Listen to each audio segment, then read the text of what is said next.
Boa noite a todos. Hoje trouxemos para uma análise com o título Morte e Vida. Vamos analisar algumas mensagens, alguns textos e algumas opiniões de espíritos que muito servirá para que nós aprendamos um pouquinho mais. Então, aqui já iniciando, nós temos um texto Sepultura e Desencarnados, na psicografia de Chico Xavier, por Emmanuel. Victor Hugo é um poeta e romantista francês que viveu no século XIX. Falou da vida e da morte dizendo: a cada vez que morremos ganhamos mais vida. As almas passam de uma esfera para outra sem perda da personalidade, tornando-se cada vez mais brilhante. Diz ele: eu sou uma alma, sei bem que vou entregar à sepultura aquilo que não sou. Quando eu descer à sepultura, poderei dizer como tantos: meu dia de trabalho acabou.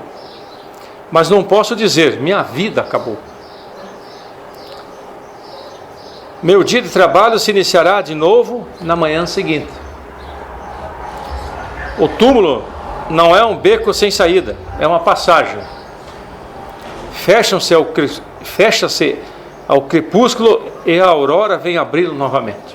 Então essas são as palavras de Victor Hugo. Nós temos alguns livros psicografados e fala muito bem o Victor Hugo. Também Antônio Green, que leva o nome do centro espírita que eu pertenço lá na Rua Antonina, ele fala o seguinte no livro A Felicidade e a Consciência do Ser, lá na página 11, quando ele fala sobre felicidade, ele fala vários pontos, mas eu destaquei o que interessa para a nossa palestra, que vai falar sobre a morte e sobre a vida. Quando olho para um cadáver e vejo que a vida não terminou, isto é felicidade. Né? Olha que interessante a colocação dele. Então a gente às vezes olha para um cadáver e fica com medo, fica com receio. Então ele não, eu fico feliz porque eu sei que não existe a morte. Leu Carlos José Corrêa, também lá da nossa sociedade lá, o espírito líder nosso lá, no livro No Cenário da Vida, ele se referia aos dias dos mortos, né, que nós temos no dia 2 de novembro. Ele fala assim: eu vou aconselhar os vivos, página 55. O desencarne é sempre um novo começar a ser o que eternamente somos, espírito. Hoje é dia que os vivos materiais lembram dos mortos espirituais. Interessante a colocação dele, né? Na verdade, então, o espírito tem um inviolável livre-arbítrio. Espírito somos nós, né? Cada um de nós somos um espírito, hoje habitando um corpo físico aqui na Terra, nessa dimensão. Então, esse espírito, cada um de nós temos o livre-arbítrio, sendo que tudo é permitido fazer, mas cada infração às leis naturais implicarão em necessidade automática de resgate, como parte do processo de aprendizado, de construção do conhecimento e da felicidade verdadeira. Nós somos livres para agir. Nada é proibido para nós. Porém, nós temos limites, temos que ter limites. Limites das leis quando encarnados, nós temos as leis de Deus, as leis naturais. E essa história de resgate é relativa, né? Só que, em dado momento, a nossa consciência vai nos colocar para o resgate. Nós queremos resgatar de alguma forma aquela dívida. Isso é natural de todo espírito. Por quê? O plantio é livre, mas a colheita é obrigatória, visto que plantamos em nosso próprio espírito, porque o corpo físico vai apodrecer, o espírito sempre vivo. Então tudo que nós fazemos fica registrado no nosso espírito, no nosso perispírito. Não é assim? Então o próprio Mestre Jesus nos diz que não ficará um só centavo sem ser pago. Ou seja, temos que responder por todos os nossos erros, por menor que sejam. E como nós somos eternos, nós temos um tempão bem grande aí para nós ir nos redimindo e nos corrigindo. Divaldo Franco, numa entrevista dele que eu vi esses dias, ele falava de 4 espíritos que estão reencarnados lá no lar dele, na Mansão do Caminho, da época, parece que dos fenícios, lá mais de 3.000 anos, que foi oportunizado e eles reencarnaram. Inclusive, diz que ele tem até dificuldade de captar a linguagem, por ser espíritos bem antigos, mas com a oportunidade de nascer. O único determinismo a que está sujeito o espírito é o da evolução, pois o universo evolui constantemente, mas o ritmo dessa evolução é ditado por nós mesmos. Nós temos um objetivo máximo, que é a evolução. Allan Kardec falou, fora da caridade não há salvação.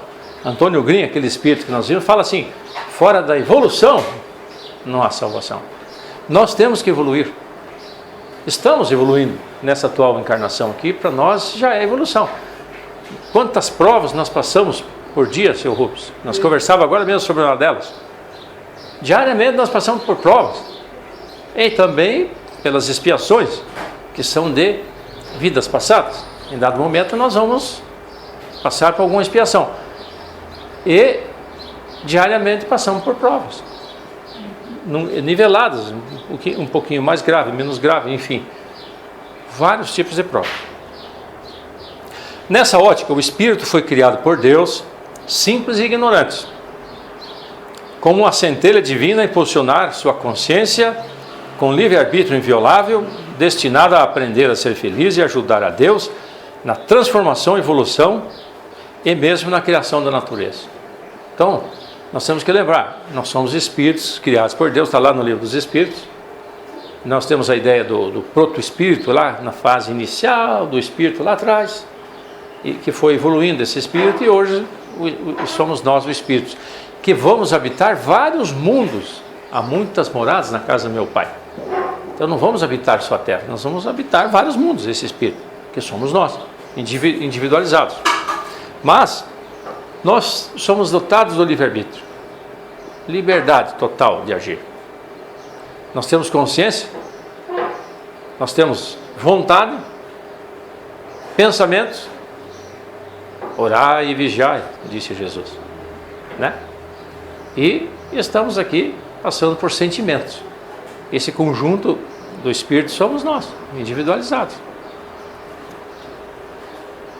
Como existe o livre-arbítrio, muitos podem se transviar pelo caminho, trilhar as vias do mal, do erro e do sofrimento, mas dependendo apenas de si mesmos para resgatar as dívidas contraídas com a lei divina, sem necessidade de castigo, que não o do sofrimento e da autoimposta, e com isso galgar novamente a evolução no sentido da perfeição relativa, da felicidade do trabalho ao lado de Deus, do prazer indescritível, do conhecimento da verdade. A mensagem nos deixou essa ideia da caridade, né? Ajudai-vos uns aos outros, disse Jesus. Essa é uma lei cósmica de Jesus. E nós, nessa caminhada, podemos cometer erros, mas podemos resgatar esses erros, vamos resgatando com o nosso trabalho, com a caridade, com o amor, e vamos caminhando. Quem já não errou? Quem não vai errar? Ainda mais aqui na Terra, encarnados, né? Mas Deus é tão bom que permite o resgate.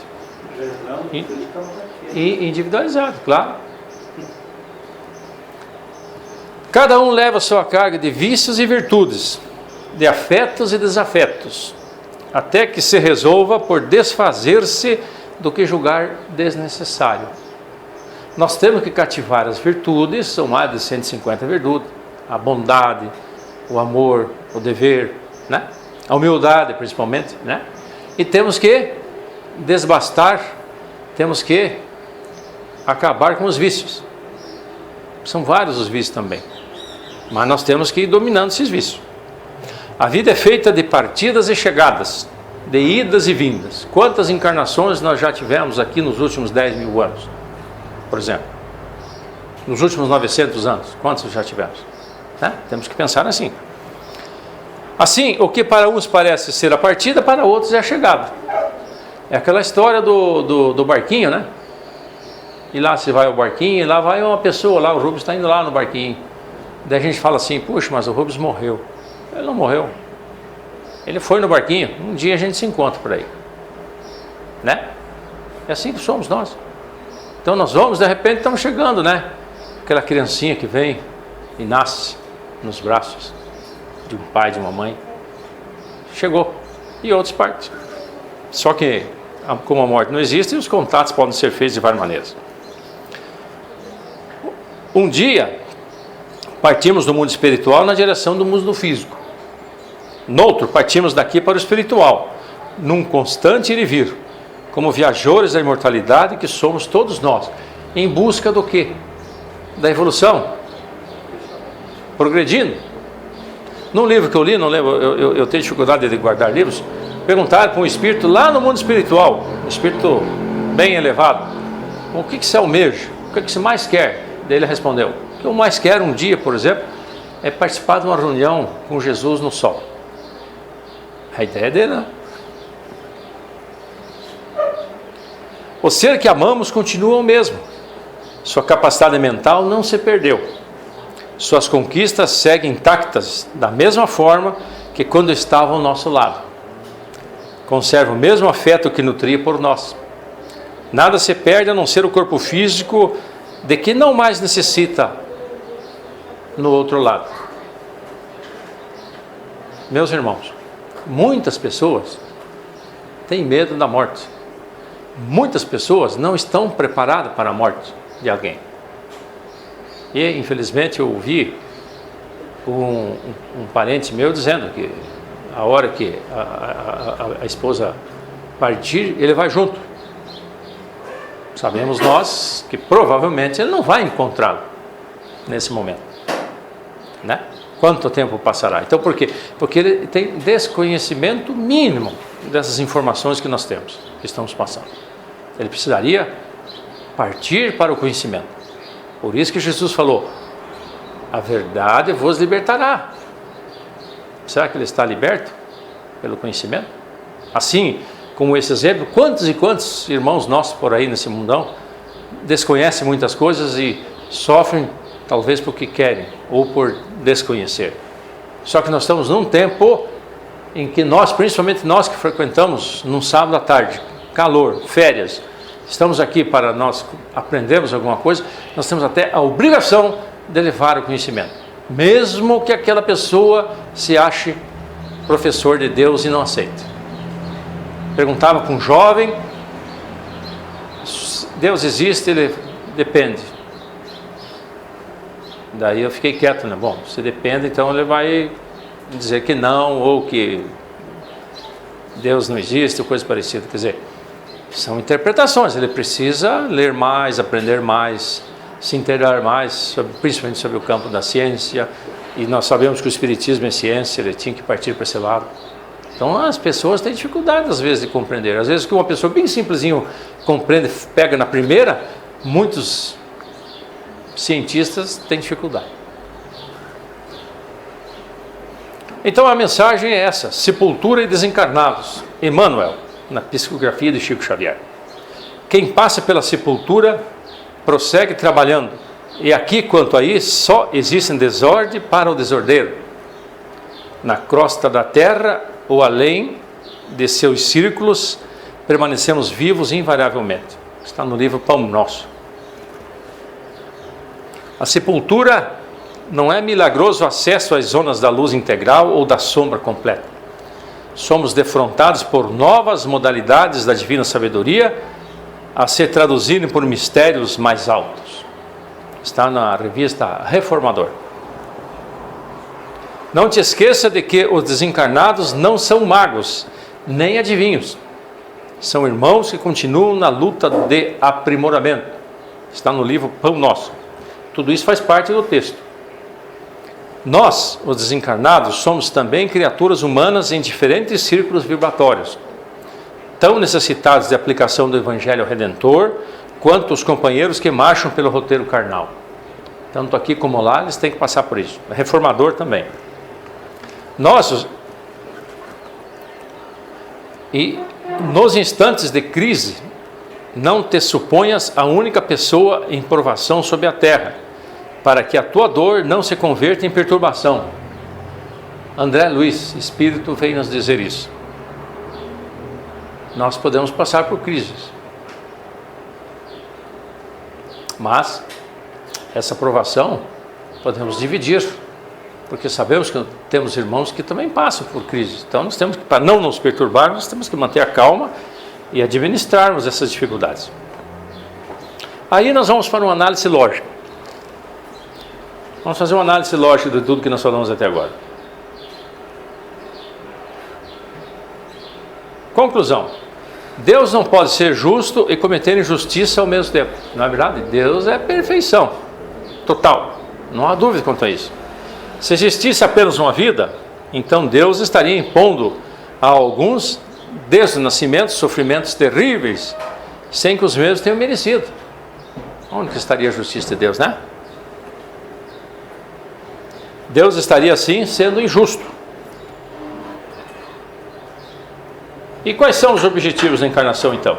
Vamos lá na questão, obrigado, 132 do Livro dos Espíritos.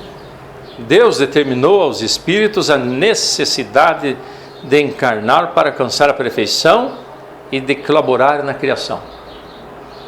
Se nós somos criados por Deus, em dado momento, Ele nos dá a oportunidade de encarnarmos aqui na Terra, nesse planeta. Só que quando a gente encarna aqui, o que acontece? Nós passamos pelo processo do esquecimento, é uma lei de Deus. Nós esquecemos as vidas passadas, necessário para nascer aqui. Alguns espíritos aí bem antigos não aceitaram isso. E nesse momento eles não vão poder mais nascer. Então eles estão sendo hibernados. E esse pessoal que fica perturbando por aí, estão sendo retirados e hibernados na Lua e em outros lugares. Então, Deus criou leis sábias e justas que regem a harmonia de todo o universo, não só da Terra. Na Terra é um minúsculo planetinha que faz parte de um conjunto de galáxias sob leis de Deus. Dentre tais leis podemos destacar então 3 delas.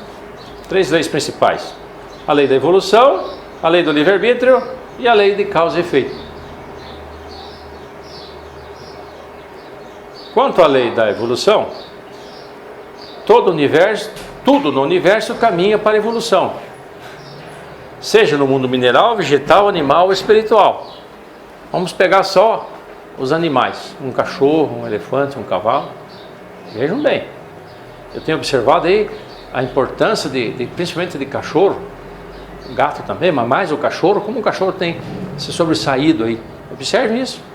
Todas as famílias têm cachorro e eles ficam quase de dono das casas, pelo poder que eles têm, como um mero animal. Em todos os reinos nós podemos encontrar isso. E então, a maior razão de estarmos aqui nesse planeta é trabalharmos em prol da evolução do nosso espírito. Mas ao mesmo tempo que nós evoluímos a nível de espírito, individualmente, nós também temos que ajudar o nosso planeta. Nós também temos que ajudar os animais. A evolução ela tem que ser completa. Não adianta eu melhorar e o Rubens não melhorar, e nós todos aqui e o resto do pessoal não melhorar. O que nós estamos fazendo para que esses irmãos venham conosco, para que todos nós possamos nos melhorar? Esse é o objetivo maior. Por isso que Jesus falou: ajudai-vos uns aos outros, amai-vos uns aos outros. Olha só. Então nós temos que pensar nisso. Então, a lei do livre-arbítrio, essa lei, olha, o livre-arbítrio é fundamental para o espírito. Deus cria os espíritos simples e ignorantes e dá a todos as mesmas condições iniciais para que atinjam sua evolução. Todos nós. Mas daí nós passamos pelo livre-arbítrio. É como se fosse um rio. Nós vamos indo. E aí, cada um tem o seu próprio livre-arbítrio, ou seja, o poder de escolher quais caminhos deverá seguir. Nem Deus interfere nesse direito. Olha só. O livre-arbítrio. Por isso que a gente vê as pessoas aí às vezes meio se perdendo no caminho, às vezes não, às vezes sim, e depois tem que voltar e pedir perdão e nascer de novo. É uma confusão. Nós temos isso por causa do quê? Por causa do livre-arbítrio. Olha a importância de nós nos controlarmos, fazermos autodisciplina. Nós temos que fazer autodisciplina. O que seria? Vamos dar 2, 3, 4 exemplos. Não fumar, não beber, tomar cuidado com o sexo, tomar cuidado com comidas em geral e outras coisas mais, limpar nossa mente de porcariada, de um monte de coisa. Simples, né? Bem facinho. Vamos lembrar Francisco de Assis, o que ele fez? lá em 1200 por lá, ele se jogou nos espinheiros, ficou nu e se jogou nos espinheiros para conter problemas de sexo que ele estava tendo naquele momento.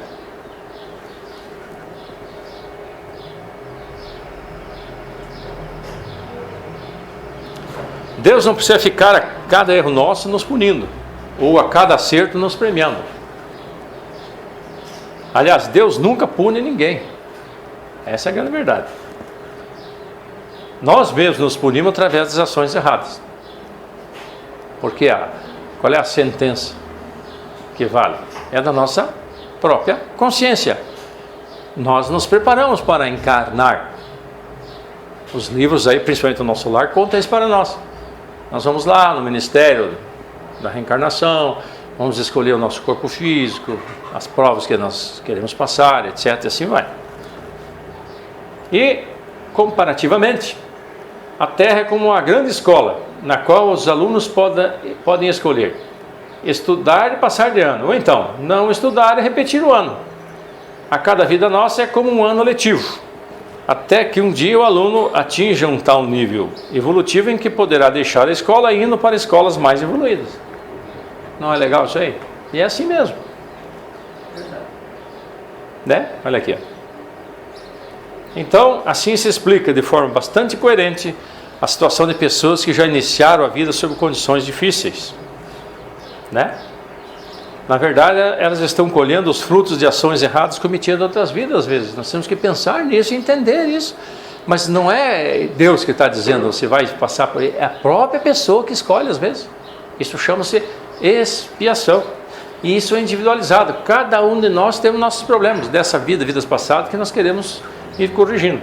Por isso que nasce, às vezes, pessoas na nossa família, ou nós nascemos numa família, para irmos interagindo, né? Porém, Deus, em sua infinita misericórdia, ao invés de condená-los ao fogo eterno do inferno, como se diz por aí, lhes dá sempre uma nova chance. Que, na verdade, o inferno, como se entende, não existe. Tanto é que o Papa acabou de explicar, né, que não existe o fogo no inferno, essas coisas não. Vivenciamos agora o resultado de tudo aquilo que fomos em vidas passadas. Leocádio Correia deixa no calendário que eu tenho lá o seguinte: o passado e o presente são formadores do futuro. O passado dessa vida, mas o passado de vidas, de outras vidas, nós não lembramos, mas está no nosso HD, está no nosso espírito. E com essa atual existência, nós vamos reforçar esse HD para que no futuro, ao retornarmos ou em outras vidas, nós possamos melhorar. Aliás, nossa vida atual é a chance que temos para apagarmos qualquer mal que tenhamos feito e reparar os mesmos. Então, nós temos essa chance, mas o livre-arbítrio é que vai coordenar. Nós temos livre-arbítrio, temos vontade, pensamentos e tal. Somente espíritos muito evoluídos que reencarnam em missão. Jesus foi o principal, tivemos outros, né?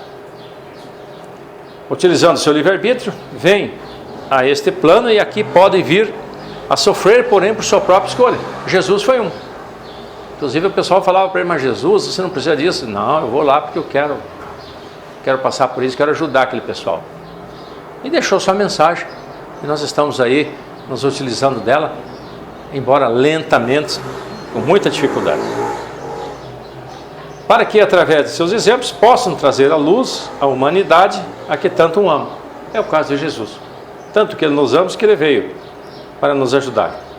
Mas nós, ainda imperfeitos, estamos sujeitos à expiação.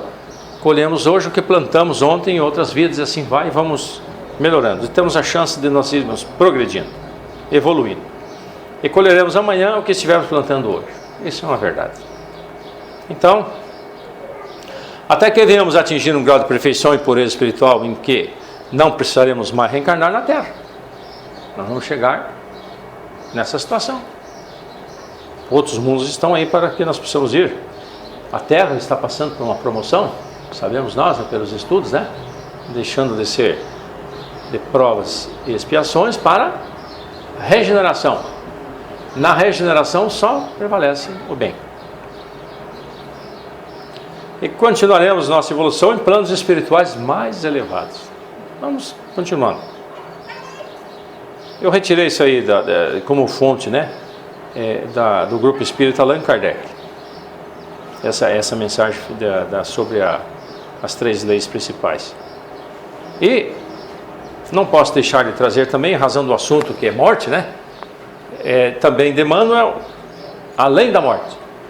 Esse texto diz o seguinte: o reino da vida além da morte não é domicílio do milagre.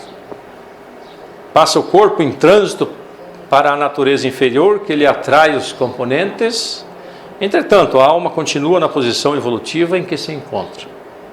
Cada inteligência apenas consegue alcançar a periferia do círculo de valores e imagens dos quais se faz o centro gerador. Ninguém pode viver em situação que ainda não concebe. Dentro de nossa capacidade de autoprojeção, erguem-se os nossos limites. Quer ver? Em suma, cada ser apenas atinge a vida até onde possa chegar a onda do pensamento que lhe é próprio.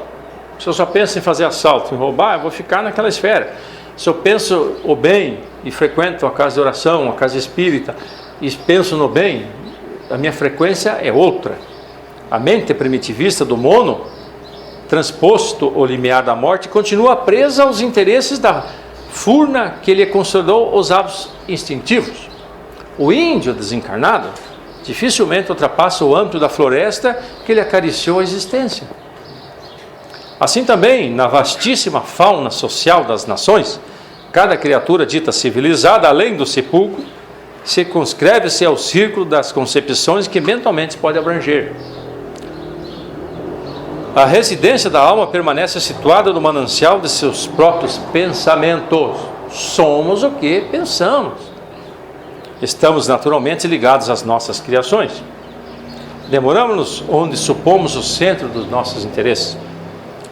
Facilmente explicável assim a continuidade de nossos hábitos e tendências além da morte. A escravidão ou a liberdade reside no imo de nosso próprio ser. Corre a fonte sob a emanação de vapores de sua própria corrente.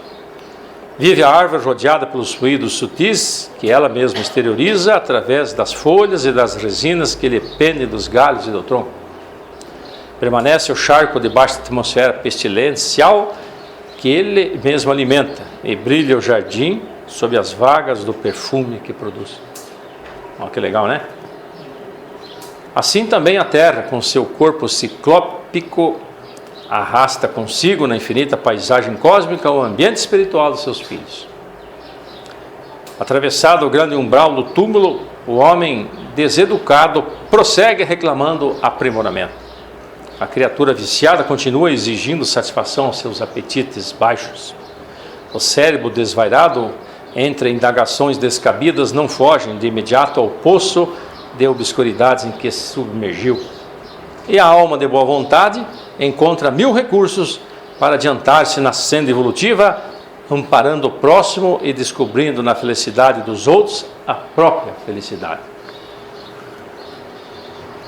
Em razão das leis que nos governam a vida, nem sempre o mensageiro que regressa do país da morte procede de planos superiores e nem a mediunidade será sinônimo de sublimação. Determinadas inteligências desencarnadas se comunicam com determinados instrumentos mediúnicos. Os habitantes de outras esferas buscam no mundo aqueles com os quais simpatizam e a mente encarnada aceita a visita das entidades com as quais se afina. A mediunidade. A necessidade do Evangelho, portanto, como estatuto de edificação moral dos fenômenos espíritas, é impositivo inadiável. Com a boa nova, no mundo abençoado e fértil de nossa doutrina de luz e amor, possuímos a estrada rela para a nossa romagem de elevação. Então, Emmanuel, do livro Roteiro. E para concluir, um texto que nós captamos lá na sociedade que participamos, nas quartas-feiras, diz o seguinte: os verdadeiros laços de afeição são os do espírito e não do corpo.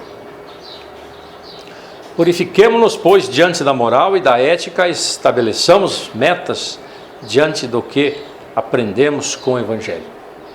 A compreensão, a paz, a alegria são servantes que nos elevam e nos conduzem facilmente à mente maior, que é do Espírito.